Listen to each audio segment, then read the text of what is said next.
सत श्री अकाल, अस्सलाम वालेकुम जनाब, कैसे हो आप सब? आई होप सो गाइस आप सभी के सभी बहुत बढ़िया होंगे। So guys we are back again with a new reaction video and आज की वीडियो का टाइटल है बीबी हलीमा सादिया की गोद में हुजूर सा का मौजज़ा। बीबी हलीमा मेरे ख्याल से वो थी जो दाई होती हैं जो दूध वगैरह पिलाती हैं। तो उन्होंने दूध पिलाया था प्रोफेट मोहम्मद को, तो उनका कोई वाक़या होने वाला है। तो देखते हैं भाई कि उनकी गोद में क्या ऐसा चमत्कार हुआ था, क्या ऐसा वाक़या हुआ था। तो लास्ट तक ज़रूर देखना इसको और आपको भी लगेगा पता भाई क्या मौजज़ा हुआ था। तो इसको प्ले करते हैं हम और फिर करते हैं बाकी बातें डिस्कस। दोस्तों, आज की इस वीडियो में हम नबी करीम सल्लल्लाहु अलैहि वसल्लम के उन मोजज़ात का तफसीली तज़करा करेंगे जो ना सिर्फ हज़रत हलीमा सादिया रज़ी अल्लाह ताला अन्हा ने अपनी आँखों से मुलाहिज़ा फरमाए, बल्कि बाकी लोगों ने भी आप सल्लल्लाहु अलैहि वसल्लम के इन मोजज़ात और बरक़ात का नज़ारा किया जो अल्लाह ताला ने हज़रत हलीमा सादिया रज़ी अल्लाह ताला अन्हा के घराने पर नाजिल फरमाई। प्यारे दोस्तों, याद रहे कि उस ज़माने में अरब का दस्तूर ये था कि जब उनके यहाँ कोई बच्चा पैदा होता तो वो देहात से आने वाली दाइयों के हवाले कर देते थे ताकि देहात में बच्चे की नशोनुमा बेहतर हो और वो खालिस अरबी ज़ुबान सीख सके। दाइयों का काफ़िला मक्का में दाखिल हुआ। उन्होंने उन घरों की तलाश शुरू की जिनमें बच्चे पैदा हुए थे। इस तरह बहुत सी दाइयाँ जनाब हज़रत अब्दुल मुत्तलिब के घर भी आईं। नबी करीम सल्लल्लाहु अलैहि वसल्लम को देखा, लेकिन जब उन्हें मालूम हुआ कि ये बच्चा तो यतीम पैदा हुआ है तो इस ख्याल से छोड़कर आगे बढ़ गईं कि यतीम बच्चे के घराने से उन्हें क्या मिलेगा। इस तरह दाइयाँ आती रहीं जाती रहीं, किसी ने आपको दूध पिलाना मंजूर ना किया। और करती भी कैसे? ये सादत तो हज़रत हलीमा रज़ी अल्लाह ताला अन्हा के हिस्से में आना थी। जब हलीमा रज़ी अल्लाह ताला अन्हा मक्का पहुंची तो उन्हें मालूम हुआ सब औरतों को कोई ना कोई बच्चा मिल गया है और अब सिर्फ वो बगैर बच्चे के रह गई हैं। और अब कोई बच्चा बाकी नहीं बचा। हाँ, एक यतीम बच्चा ज़रूर बाकी है जिसे दूसरी औरतें छोड़ गई हैं। हलीमा सादिया रज़ी अल्लाह ताला अन्हा ने अपने शौहर अब्दुल्ला इब्ने हारिस से कहा, खुदा की कसम, मुझे ये बात बहुत नागवार गुजरी है कि मैं बच्चे के बगैर जाऊं। दूसरी सब औरतें बच्चे लेकर जाएं, ये मुझे ताने देंगी, इसलिए क्यों ना हम इसी यतीम बच्चे को ले लें। हज़रत अब्दुल्ला बिन हारिस बोले, कोई हर्ज नहीं, हो सकता है अल्लाह इसी बच्चे के ज़रिए हमें खैर व बरकत अता फरमा दें। चुनाचे हज़रत हलीमा सादिया रज़ी अल्लाह ताला अन्हा हज़रत अब्दुल मुत्तलिब के घर गईं। जनाब अब्दुल मुत्तलिब और हज़रत आमना रज़ी अल्लाह ताला अन्हा ने उन्हें खुश आमदीद कहा। फिर हज़रत आमना रज़ी अल्लाह ताला अन्हा उन्हें बच्चे के पास ले आईं। आप उस वक्त एक ऊनी चादर में लिपटे हुए थे। वो चादर सफ़ेद रंग की थी। आपके नीचे एक सब्ज़ रंग का रेशमी कपड़ा था। आप सीधे लेटे हुए थे। आपके सांस की आवाज़ के साथ मुश्क की सी खुशबू निकलकर फैल रही थी। हज़रत हलीमा सादिया रज़ी अल्लाह ताला अन्हा आपके हुस्न जमाल को देखकर हैरत ज़दा रह गईं। आप उस वक्त सोए हुए थे। उन्होंने जगाना मुनासिब ना समझा, लेकिन जो ही उन्होंने प्यार से अपना हाथ आपके सीने पर रखा, आप मुस्कुरा दिए और आंखें खोलकर उनकी तरफ देखने लगे। हज़रत हलीमा सादिया रज़ी अल्लाह ताला अन्हा फरमाती हैं, मैंने देखा आपकी आंखों से एक नूर निकला जो आसमान तक पहुंच गया। मैंने आपको गोद में उठाकर आपकी दोनों आंखों के दरमियानी जगह पर प्यार किया। फिर मैंने आपकी वालिदा और हज़रत अब्दुल मुत्तलिब से इजाज़त चाही। बच्चे को लिए काफ़िले में आई। मैंने आपको दूध पिलाने के लिए गोद में लेटाया तो आप दाएं तरफ से दूध पीने लगे। पहले मैंने बाएं तरफ से दूध पिलाना चाहा, लेकिन आपने उस तरफ से दूध ना पिया। दाएं तरफ से आप फ़ौरन दूध पीने लगे। बाद में भी आपकी यही आदत रही। आप सिर्फ दाएं तरफ से दूध पीते रहे, बाएं तरफ से मेरा बच्चा दूध पीता रहा। फिर काफ़िला रवाना हुआ।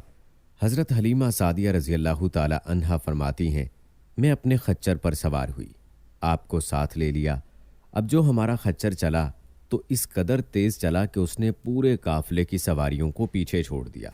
पहले वो मरियल होने की बिना पर सबसे पीछे रहता था। मेरी ख़वातीन साथी हैरानगी से मुखातिब हुई, ए हलीमा, ये आज क्या हो रहा है? तुम्हारा खच्चर इस कदर तेज़ कैसे चल रहा है?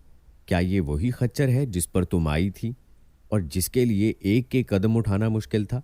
जवाब में मैंने उनसे कहा, बेशक ये वही खच्चर है, अल्लाह की कसम इसका मामला अजीब है। फिर ये लोग बनु साद की बस्ती पहुंच गए। उन दिनों ये इलाका खुश्क और कहत ज़दा था। हज़रत हलीमा सादिया रज़ी अल्लाह ताला अन्हा फरमाती हैं, उस शाम जब हमारी बकरियां चरकर वापस आईं तो उनके थन दूध से भरे थे, जबकि इससे पहले ऐसा नहीं था। उनमें से दूध बहुत कम और बहुत मुश्किल से निकलता था।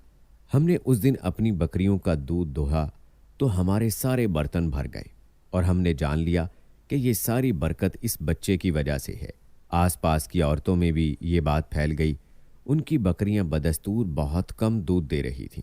गर्ज हमारे घर में हर तरफ हर चीज़ में बरकत नज़र आने लगी। दूसरे लोग ताज्जुब में रहे। इस तरह 2 माह गुजर गए। 2 माह ही में आप चलने फिरने लगे। आप 8 माह के हुए तो बातें करने लगे और आपकी बातें समझ में आती थीं। 9 माह की उम्र में तो आप बहुत साफ गुफ्तगू करने लगे। इस दौरान आपकी बहुत सी बरक़ात देखने में आई। हज़रत हलीमा सादिया रज़ी अल्लाह ताला अन्हा फरमाती हैं, जब मैं आपको अपने घर ले आई तो बनु साद का कोई घराना ऐसा ना था जिससे मोश्क की खुशबू ना आती हो। इस तरह सब लोग आपसे मोहब्बत करने लगे। जब हमने आपका दूध छुड़ाया तो आपकी ज़ुबान मुबारक से ये अल्फाज निकले, अल्लाहु अकबर कबीरा वल्हम्दुलिल्लाह कसीरा सुबहान अल्लाह बकरता वसीला। अल्लाह ताला बहुत बड़ा है। अल्लाह ताला के लिए बेहद तारीफ़ है और उसके लिए सुबह शाम पाकी है। फिर जब आप सल्लल्लाहु अलैहि वसल्लम 2 साल के हो गए तो हम आपको लेकर आपकी वालिदा के पास आए। इस उम्र को पहुंचने के बाद बच्चों को माँ बाप के हवाले कर दिया जाता था। उधर हम आपकी बरक़ात देख चुके थे और हमारी आरज़ू थी कि अभी आप कुछ और मुद्दत हमारे पास रहें। चुनाचे हमने इस बारे में आपकी वालिदा से बात की। उनसे यूँ कहा, आप हमें इजाज़त दीजिए कि हम बच्चे को 1 साल और अपने पास रखें। मैं डरती हूँ कहीं इस पर मक्का की बीमारियों और आबो हवा का असर ना हो जाए। जब हमने उनसे बार बार कहा तो हज़रत आमना रज़ियल्लाहु ताला अन्हा मान गई और हम आपको फिर अपने घर ले आए। जब आप कुछ बड़े हो गए तो बाहर निकलकर बच्चों को देखते थे। वो आपको खेलते नज़र आते, आप उनके नज़दीक ना जाते। एक रोज़ आपने मुझसे पूछा, अम्मी जान क्या बात है, दिन में मेरे भाई बहन नज़र नहीं आते? आप अपने दूध शरीक भाई अब्दुल्ला और बहनों अनीसा और शहमा के बारे में पूछ रहे थे। हज़रत हलीमा रज़ियल्लाहु ताला अन्हा फरमाती हैं, मैंने आपको बताया वो सुबह सवेरे बकरियां चराने जाते हैं, शाम के बाद घर आते हैं। ये जानकर आप फरमाने लगे, तब मुझे भी उनके साथ भेज दिया करें। इसके बाद आप सल्लल्लाहु अलैहि वसल्लम अपने भाई बहनों के साथ जाने लगे। आप खुश खुश जाते और वापस आते। ऐसे में एक दिन मेरे बच्चे खौफजदा अंदाज में दौड़ते हुए आए और घबरा कर बोले, अम्मी जान जल्दी चलिए वरना भाई मोहम्मद सल्लल्लाहु अलैहि वसल्लम ख़त्म हो जाएंगे। ये सुनकर हमारे तो होश उड़ गए। दौड़कर वहाँ पहुँचे। हमने आपको देखा, आप खड़े हुए थे। रंग उड़ा हुआ था, चेहरे पर जर्दी छाई हुई थी और ये इसलिए नहीं था कि आपको सीना चाक किए जाने से कोई तकलीफ़ हुई थी, बल्कि उन फरिश्तों को देखकर आपकी हालत हुई थी। हज़रत हलीमा सादिया रज़ियल्लाहु ताला अन्हा फरमाती हैं, हमने आपसे पूछा क्या हुआ था? आपने बताया, मेरे पास 2 आदमी आए थे। वो सफ़ेद कपड़े पहने हुए थे। वो दोनों हज़रत जिब्राईल अलैहिस्सलाम और हज़रत मीकाईल अलैहिस्सलाम थे। उन दोनों में से एक ने कहा, क्या ये वही हैं? दूसरे ने जवाब दिया, हाँ ये वही है।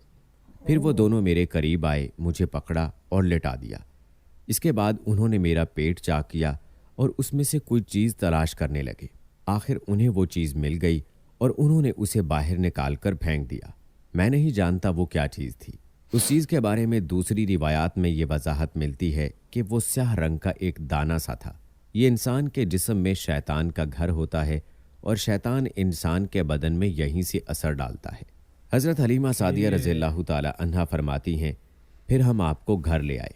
उस वक्त मेरे शौहर अब्दुल्ला बिन हारिस ने मुझसे कहा, हलीमा मुझे डर है कहीं इस बच्चे को कोई नुकसान न पहुंच जाए, इसलिए इसे इसके घर वालों के पास पहुंचा दो। मैंने कहा ठीक है। फिर हम आपको लेकर मक्का की तरफ रवाना हुए। जब मैं मक्का के बालाई इलाके में पहुंची तो आप अचानक गायब हो गए। मैं हवास बाख्ता हो गई। हज़रत हलीमा सादिया रज़ियल्लाहु ताला अन्हा फरमाती हैं, मैं परेशानी की हालत में मक्का पहुंची। आप सल्लल्लाहु अलैहि वसल्लम के दादा हज़रत अब्दुल मुत्तलिब के पास पहुंचते ही मैंने कहा, मैं आज रात मोहम्मद को लेकर आ रही थी। जब मैं बालाई इलाके में पहुंची तो वो अचानक कहीं गुम हो गए। अब खुदा की कसम मैं नहीं जानती वो कहाँ है। हज़रत अब्दुल मुत्तलिब ये सुनकर फ़ौरन काबा के पास खड़े हो गए। उन्होंने आपके मिल जाने के लिए दुआ की। پھر آپ کی تلاش میں روانہ ہوئے۔ ان کے ساتھ ورقہ بن نوفل بھی تھے۔ غرض دونوں تلاش کرتے کرتے تہامہ کی وادی میں پہنچے۔ ایک درخت کے نیچے انہیں ایک لڑکا کھڑا نظر آیا۔ اس درخت کی شاخیں بہت گھنی تھیں۔ حضرت عبد المطلب نے پوچھا، لڑکے تم کون ہو؟ حضور صلی اللہ علیہ وآلہ وسلم چونکہ اس وقت تک قد نکال چکے تھے، اس لیے حضرت عبد المطلب پہچان نہ سکے۔ آپ کا قد تیزی سے بڑھ رہا تھا۔ جواب میں آپ نے فرمایا، میں محمد بن عبداللہ بن عبد المطلب ہوں۔ یہ سن کر حضرت عبد المطلب بولے، تم پر میری جان قربان، میں ہی تمہارا دادا عبد المطلب ہوں۔ پھر انہوں نے آپ کو اٹھا کر سینے سے لگایا اور رونے لگے۔ آپ کو گھوڑے پر اپنے آگے بٹھایا اور مکہ کی طرف چلے۔ گھر آ کر انہوں نے بکریاں اور گائیں ذبح کیں اور مکے والوں کی دعوت کی۔ آپ کے مل جانے کے بعد حضرت حلیمہ سعدیہ رضی اللہ تعالی عنہا حضرت آمنہ کے پاس آئیں تو انہوں نے پوچھا، حلیمہ اب آپ بچے کو کیوں لے آئیں؟ آپ کی تو خواہش تھی کہ یہ ابھی آپ کے پاس اور رہیں۔ انہوں نے جواب دیا، یہ اب بڑے ہو گئے ہیں اور اللہ کی قسم میں اپنی ذمہ داری پوری کر چکی ہوں۔ میں خوف محسوس کرتی رہتی ہوں کہیں انہیں کوئی حادثہ نہ پیش آ جائے، لہٰذا انہیں آپ کے سپرد کرتی ہوں۔ حضرت آمنہ رضی اللہ تعالی عنہا کو یہ جواب سن کر حیرت ہوئی۔ بولیں، مجھے سچ سچ بتاؤ ماجرا کیا ہے؟ تب انہوں نے سارا حال کہہ سنایا۔ حضرت حلیمہ سعدیہ رضی اللہ تعالی عنہا نے دراصل کئی عجیب و غریب واقعات دیکھے تھے۔ ان واقعات کی وجہ سے وہ بہت پریشان ہو گئی تھیں۔ پھر سینہ مبارک چاک کیے جانے والا واقعہ پیش آیا تو وہ آپ کو فوری طور پر واپس کرنے پر مجبور ہوئیں۔ حضرت حلیمہ رضی اللہ تعالی عنہا نے حضرت آمنہ رضی اللہ تعالی عنہا کو چند مزید واقعات بھی بتائے، جن کا تذکرہ ہم اپنی اگلی ویڈیو میں کریں گے انشاءاللہ۔ پیارے دوستو، نبی کریم صلی اللہ علیہ وآلہ وسلم کو اللہ تعالیٰ نے ایسی برکات عطا فرما رکھی تھیں کہ جہاں جہاں آپ صلی اللہ علیہ وآلہ وسلم کے قدم جاتے تھے وہاں وہاں برکات کا ایسا نزول ہوتا تھا کہ دیکھنے والا بھی پریشان ہو جاتا تھا کہ آخر ماجرا کیا ہے۔ جیسا کہ حضرت حلیمہ سعدیہ رضی اللہ تعالی عنہا کی خچر اور ان کی اونٹنی کا معاملہ ہی لے لیجئے کہ آتے ہوئے وہ سواریاں جو سب سے پہلے تھیں، جاتے ہوئے وہ سواریاں سب سے آگے تھیں، جو ایک ناقابل یقین بات تھی۔ لیکن دوستو، اس کو تو معجزہ کہتے ہیں کہ جو چیز عام فہم سے بالا تر ہو۔ جیسے ہی نبی پاک صلی اللہ علیہ وآلہ وسلم ان سواریوں پر سوار ہوئے تو اللہ تعالیٰ کی برکت سے سواریوں میں وہ جان پیدا ہو گئی کہ ان سواریوں کو باقی سواریاں پہنچ نہ پائیں۔ سبحان اللہ! یہ سب اللہ تعالیٰ کی قدرت اور اللہ تعالیٰ ہی کی برکات کے ثمرات تھے۔ پیارے دوستو، نبی کریم صلی اللہ علیہ وآلہ وسلم کے بے شمار معجزات ہیں جن کا تذکرہ انشاءاللہ آنے والی ویڈیوز میں بھی ہوتا رہے گا۔ سو گائز، یہ تھی ویڈیو، اور ویڈیو بہت ہی زیادہ کمال کی ہے۔ کیا کیا معجزے ہم پروفیٹ محمد کے بتائیں، کیونکہ ان کی لائف ہی معجزوں سے بھری ہے۔ وہ خود ہی ایک معجزہ ٹائپ ہی ہیں کہ وہ جہاں بھی جائیں وہاں برکت ہی برکت ہوتی ہے۔